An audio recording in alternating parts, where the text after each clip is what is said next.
Salom aziz tomoshabinlar. Kirish. Bugun siz bilan barchamizni tashvishga solayotgan, ijtimoiy tarmoqlarda qizg'in muhokama qilinayotgan, hatto ba'zi joylarda vahima uyg'otayotgan bir mavzuni ochiqchasiga gaplashamiz. Gap shundaki rasmiy. Xalqni tugatishga qaror qilishdimi? May oyidan boshlab hamma narsa uchun 2 barobar ko'proq to'laymizmi? degan savol ko'pchilikni qiynamoqda. Bu mavzu har birimizga bevosita tegishli, chunki bu xabar oilangiz budjetiga, kundalik xarajatlaringizga va umuman hayot sifatiga jiddiy ta'sir ko'rsatishi mumkin. Shuning uchun hozir aytadigan har bir so'zimga diqqat bilan quloq tutishingizni so'rayman.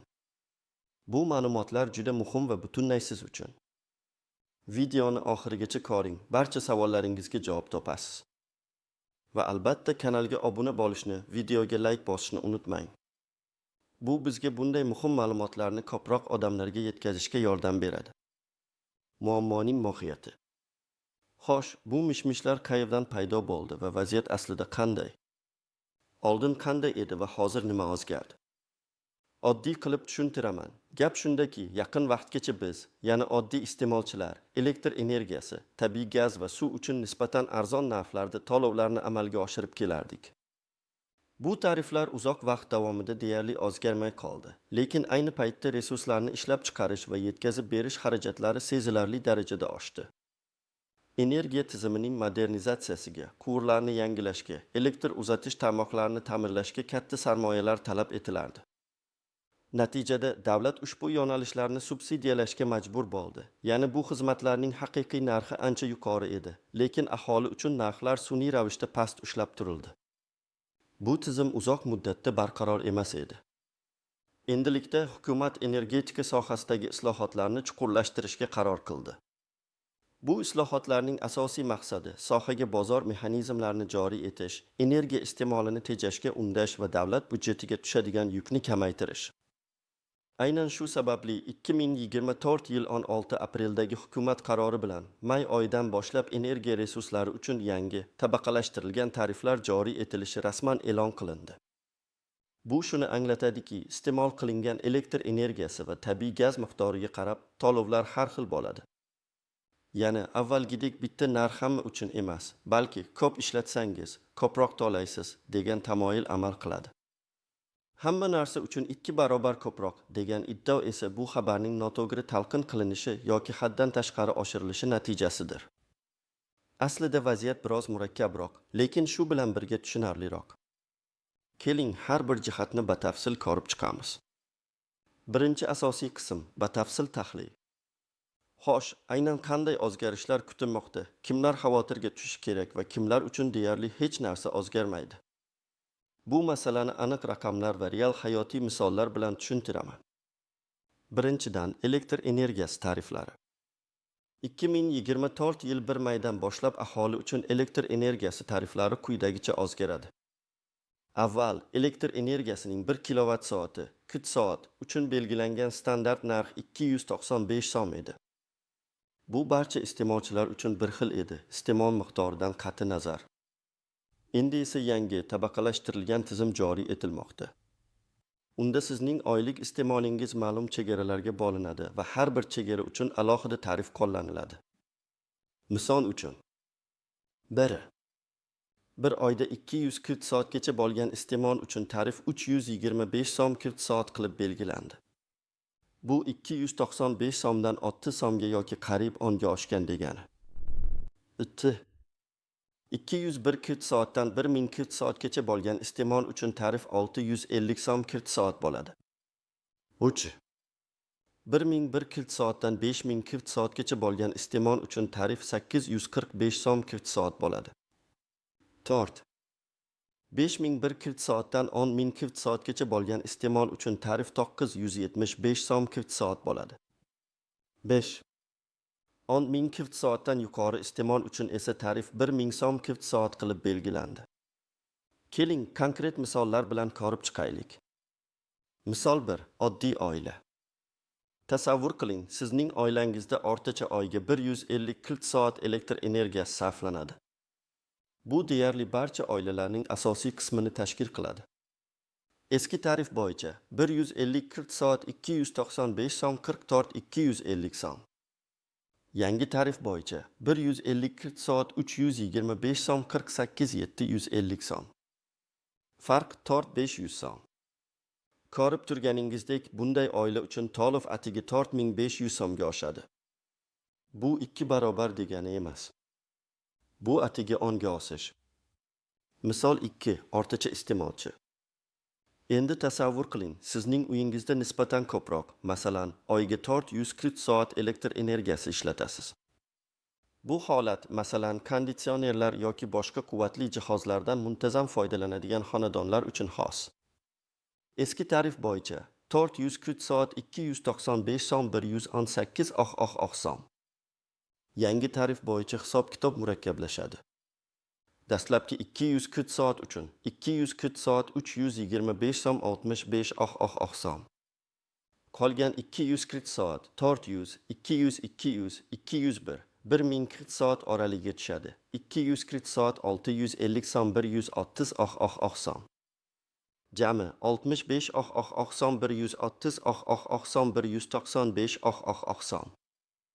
Farq 195 so'm, 118 so'm 77 so'm. Bu esa qariyb 65 ga osishni anglatadi. Bunday iste'molchilar uchun haqiqatan ham sezilarli osish bor. Misol 3, ko'p iste'mol qiladigan xonadon yoki kichik korxona. Deylik, siz oyiga 1540 soat elektr energiyasi iste'mol qilasiz. Bu juda katta ko'rsatkich bo'lib, asosan elektr isitish tizimi, ko'p sonli maishiy texnika yoki kichik ishlab chiqarish sexi kabi holatlarda uchraydi. Eski tarif bo'yicha 1540 soat 295 so'm 442 500 so'm. Yangi tarif bo'yicha hisob-kitob. Dastlabki 240 soat 325 so'm 65 so'm. Keyingi 840 soat 1000, 200, 800, 201, 1040 soat oraligida 840 soat 650 so'm 520 so'm.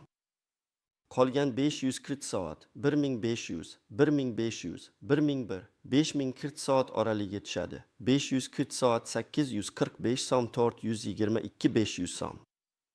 Jami 65 520 422 501 7 500 so'm. Farq 1 7 500 so'm, 442 500 so'm 565 so'm. Bu esa to'lovlarni 2 barobardan ham ko'proq, ya'ni qariyb 127 ga oshishini anglatadi. Mana shu yerda 2 barobar degan vahimaning ildizini topish mumkin. Bunday iste'molchilar uchun haqiqatan ham juda katta yuk bo'ladi. Xo'sh, kim xavotirga tushish kerak? Asosan elektr energiyasini yuqori miqdorda iste'mol qiladigan, ya'ni oyiga 240 soatdan ortiq sarflaydigan xonadonlar va kichik korxonalar. Ayniqsa elektr isitishdan foydalanadiganlar, bir necha konditsioner ishlatadiganlar yoki elektr jihozlari ko'p bo'lgan korxonalar jiddiy xarajatlar bilan to'qnash kelishi mumkin. Kimlar xavotirlanishi shart emas. Kam iste'mol qiladigan, ya'ni oyiga 240 soatgacha elektr sarflaydigan oilalar uchun osish unchalik sezilarli bo'lmaydi. Ikkinchidan, tabiiy gaz tariflari. Gaz tariflarida ham xuddi shunday tabaqalashtirilgan tizim joriy etiladi. Avval aholi uchun 1 kub metr gaz narxi 380 so'm edi, hisoblagich bo'lsa. Endi esa yangi tariflar quyidagicha. 1. Bir oyda 200 kub metrgacha bo'lgan iste'mol uchun tarif 380 so'm bo'ladi.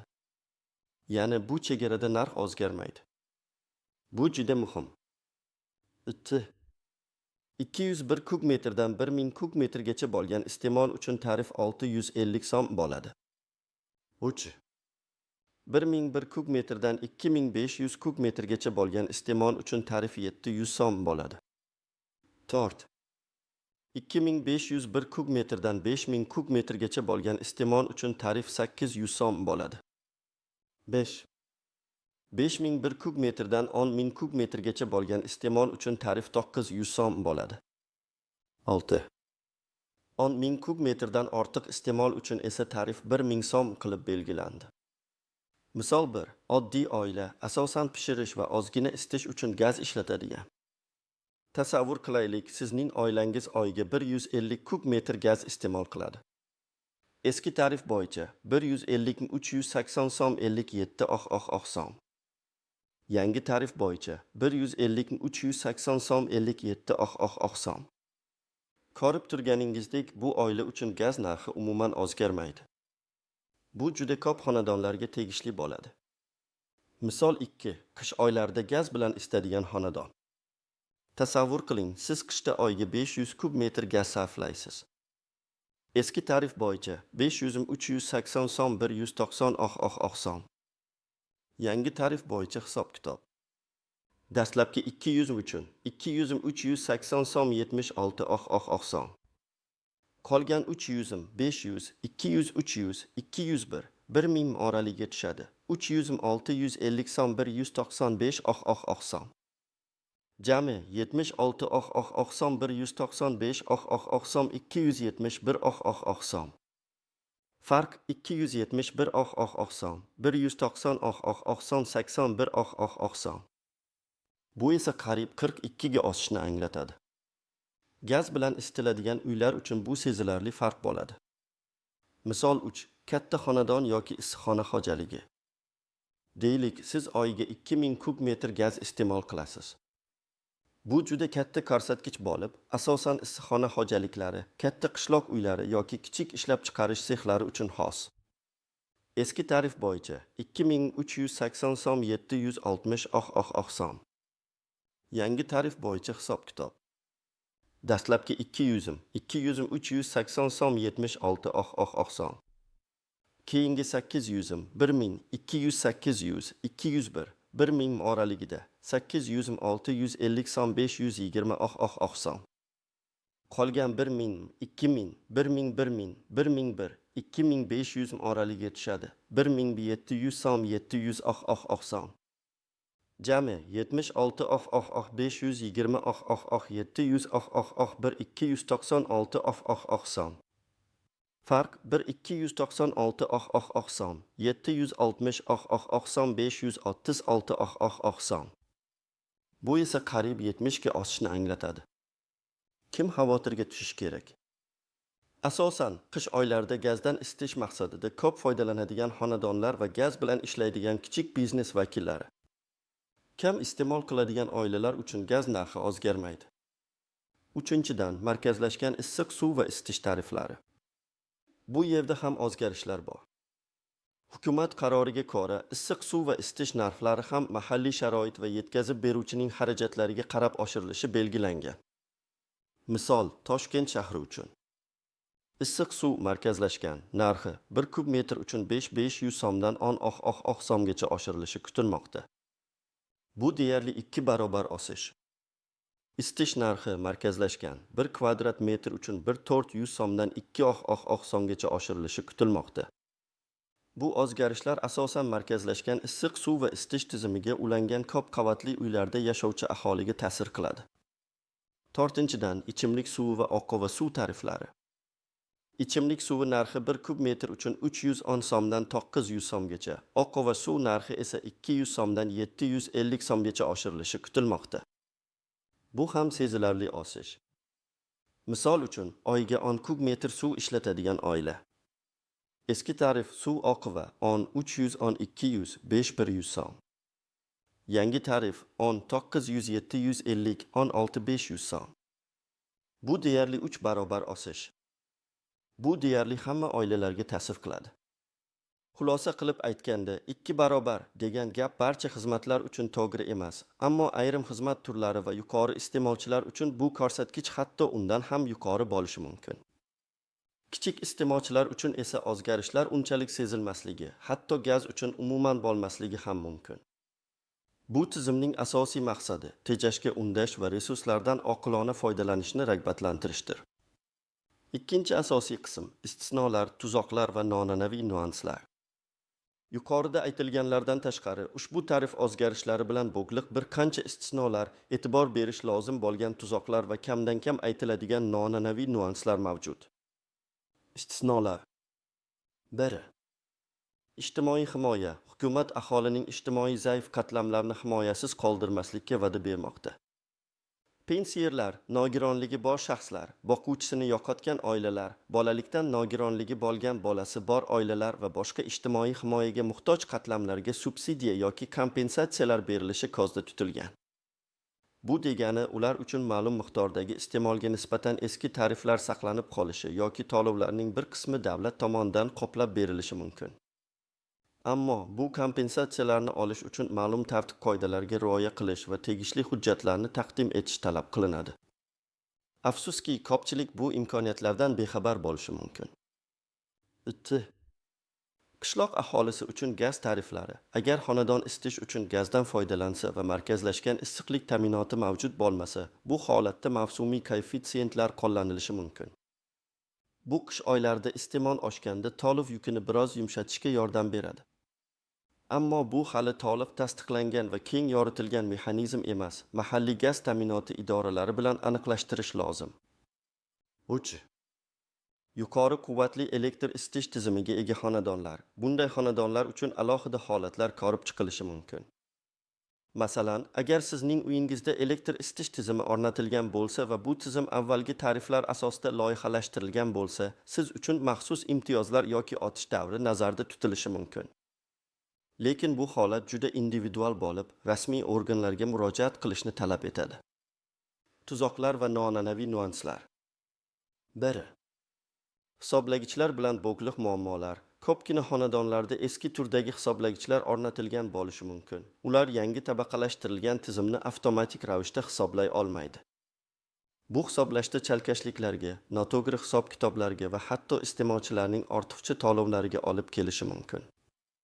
Smart hisoblagichlarga o'tish jarayoni davom etmoqda, ammo hali ham hamma joyda o'rnatilmagan. Agar sizning hisoblagichingiz eski turda bo'lsa, kommunal xizmat ko'rsatuvchi tashkilotga murojaat qilib, yangi hisoblash tizimini qanday qo'llashlari haqida aniqlik kiritishingiz shart. Aks holda, sizning butun oylik iste'molingiz eng yuqori tarif bo'yicha hisoblab chiqilishi xavfi bor. 2. Mavsumiy iste'molning o'ziga xosligi. Elektr energiyasi va gaz iste'moli mavsumiy ravishda o'zgaradi. Masalan, qishda isitish uchun, yozda esa konditsionerlar uchun ko'proq energiya sarflanadi. Yangi tizimda bu mavsumiy o'zgarishlar narxga bevosita ta'sir qiladi. Avvalroq, qishda ko'p gaz yoki elektr ishlatganingizda narx baribir bir xil edi. Endi esa aynan qishda yoki yozning jaziramasida tariflarning eng yuqori pog'onalariga tushib qolishingiz va to'lov summasi keskin oshib ketishi mumkin. Bu ayniqsa oldindan budjetini rejalashtirmagan oilalar uchun kutilmagan zarba bo'lishi mumkin. 3. Kollektiv iste'mol muammosi. Ko'p qavatli uylarda, agar u umumiy hisoblagichga ega bo'lsa va alohida xonadonlar uchun hisoblagichlar o'rnatilmagan bo'lsa, bu hisoblashda katta muammolarni keltirib chiqarishi mumkin. Umumiy iste'molni xonadonlarga taqsimlashda yangi tariflar qanday qo'llanilishi aniq emas. Bu yerda ham adolatsiz taqsimot va individual xarajatlarning noto'g'ri hisoblanishi ehtimoli mavjud. Bu ayniqsa umumiy xizmatlar, masalan, zinapoya yoritgichlari yoki lift uchun umumiy elektr energiyasi sarfida o'z aksini topadi. 4. To'lov muddati va qayta hisob-kitoblar. Agar siz o'tgan oy uchun to'lovni kechiktirib, yangi tariflar kuchga kirgandan so'ng amalga oshirsangiz, sizga eski tariflar bo'yicha emas, balki yangi, oshirilgan tariflar bo'yicha hisob-kitob qilinishi mumkin. Bu juda muhim nuans. Shuning uchun hisoblash davri tugashi bilan imkon qadar tezroq to'lovni amalga oshirishga harakat qiling. Qayta hisob-kitoblar bilan bog'liq xatoliklarga yo'l qo'ymaslik uchun kvitansiyalarni va to'lov cheklarini saqlab qo'yishni maslahat beraman. 5. Texnik quvvat cheklovlari. Ba'zi hududlarda elektr tarmoqlari yoki gaz quvurlari eskirganligi sababli yetkazib berish quvvatida cheklovlar bo'lishi mumkin. Yangi tariflar tizimi aholini tejashga undasada, tizimning o'zi yuqori yuklamalarga dosh berishga tayyor bo'lmasligi mumkin. Bu esa ayniqsa qish mavsumida yuqori iste'molchi hududlarda energiya ta'minotida uzilishlarga olib kelishi mumkin. Bu bevosita narxga ta'sir qilmasa-da, hayot sifatiga salbiy ta'sir ko'rsatadi. Bu omillarning har birini bilish va ularni hisobga olish sizga kutilmagan muammolardan qochishga va oilaviy budjetingizni to'g'ri rejalashtirishga yordam beradi. Amaliy maslahatlar. Xo'sh, bu vaziyatda nima qilish kerak? Qanday qilib oilaviy budjetga tushadigan yukni kamaytirish va kutilmagan xarajatlardan qochish mumkin? Quyida siz uchun bir nechta aniq qadamlar va ko'rsatmalar beraman. 1. Iste'molingizni nazorat qiling va tahlil qiling. Birinchi navbatda oxirgi 3-6 oydagi elektr energiyasi va gaz iste'moli bo'yicha kvitantsiyalaringizni toping. Oyma-oy qancha kWh va kub metr sarflaganingizni ko'rib chiqing. Bu sizga o'rtacha iste'molingiz qaysi tarif chegarasiga tushishini aniqlashga yordam beradi. Maxsus jadvallar tuzing. Sizning o'rtacha iste'molingiz yangi tariflar bo'yicha qancha turishini hisoblab chiqing. Bu sizga qancha ortiqcha pul to'lashingiz mumkinligini aniq ko'rsatadi. Masalan, agar siz odatda 180 kWh elektr sarflasangiz, endi 325 so'mdan to'laysiz. Agar 220 kWh sarflasangiz, birinchi 200 kWh uchun 325 so'mdan, qolgan 20 kWh uchun esa 650 so'mdan to'laysiz. Bu farqni tushunish juda muhim. 2. Energiyani tejash choralari. Maishiy texnikani oqilona ishlating. Agar eski muzlatgich, kir yuvish mashinasi yoki konditsioneringiz bo'lsa, ularning energiya samaradorligi past bo'lishi mumkin. Imkon bo'lsa, ularni atoifali yangi, energiya tejovchi modellarga almashtirishni o'ylab ko'ring. Bu dastlab sarmoyani talab qilsa-da, uzoq muddatda sezilarli darajada tejash imkonini beradi. LED lampochkalarga o'ting. Eski choklanma lampochkalarni LED lampochkalarga almashtiring. Ular 10-15 barobar kam energiya sarflaydi va uzoqroq xizmat qiladi. Qurilmalarni rozetkadan ajrating. Televizor, kompyuter, telefon quvvatlagichlari va boshqa qurilmalarni ishlatmayotgan paytda rozetkadan ajratishni odat qiling. Ko'pgina qurilmalar hatto o'chirilgan holatda ham kutish rejimida energiya iste'mol qiladi. Uyingizni isitish va sovutishni optimallashtiring. Deraza va eshiklardagi tirqishlarni bartaraf eting. Bu qishda issiqlikni, yozda esa salqinlikni ushlab qolishga yordam beradi. Agar imkoningiz bo'lsa, derazalarni energiya tejovchi 2 qavatli oynalarga almashtirishni o'ylab ko'ring. Isitish tizimini to'g'ri sozlang. Xonalar haroratini avtomatik nazorat qiluvchi termostatlardan foydalaning. Gaz plitasini to'g'ri ishlating. Olovni idishning diametriga moslashtiring. Qozon va tavalarning qopqog'ini yopib ovqat pishiring. Bu gaz iste'molini kamaytiradi. 3. Ijtimoiy himoya choralaridan foydalanish. Agar siz ijtimoiy himoyaga muhtoj qatlamlarga kirsangiz, pensiyer, nogironligi bor shaxs, kam ta'minlangan oila va hokazo, zudlik bilan mahalliy ijtimoiy himoya yagona reyestriga murojaat qiling.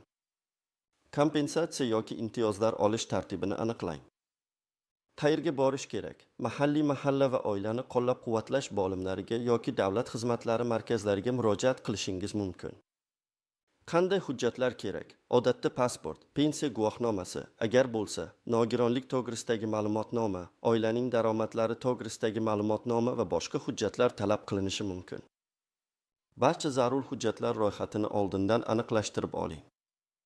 Qanday yozish kerak? Ariza yozish shakli odatda davlat xizmatlari markazlarida mavjud bo'ladi. Sizning arizangizda oilangizning ijtimoiy holatini, daromadlarini va nega sizga yordam kerakligini batafsil bayon etishingiz lozim. 4. Kommunal xizmatlarning hisob-kitoblarini tekshiring. Har oyda keladigan kvitansiyalardagi hisob-kitoblarni diqqat bilan tekshiring. Sarflangan kWh yoki kub metr miqdori to'g'ri ko'rsatilganiga ishonch hosil qiling.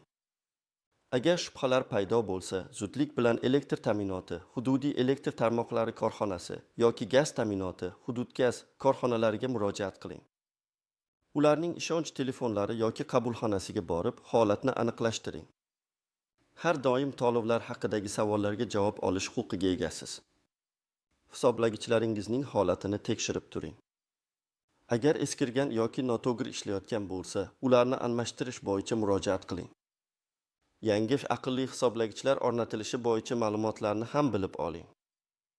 5. Qo'shimcha isitish variantlarini ko'rib chiqing.